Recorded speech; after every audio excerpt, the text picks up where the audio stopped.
Hello mga kawalwal, another day, another ganap na naman sa buhay.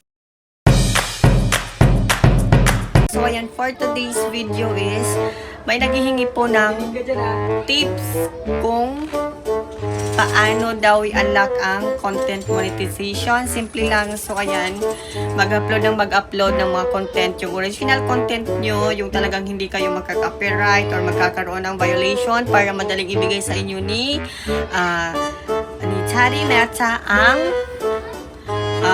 yung content monetization. Okay? So, yun ang ginagawa ko. So, ayan. Kasi matagal din ako. So, siguro months din ako na hindi nag-active sa aking Facebook page. So, ang ginawa ko is bumawi ako. Nag-upload ako ng nag-upload hanggang sa yun na ibigay niya yung content monetization para magkaroon tayo ng earnings. So, ayan, yun lang ang gagawin mo, ha. Kailangan talaga always kang active, nag-upload ka, kahit ano yun, i-upload mo, ayan. So, kailangan original content, okay? Thank you! Bye!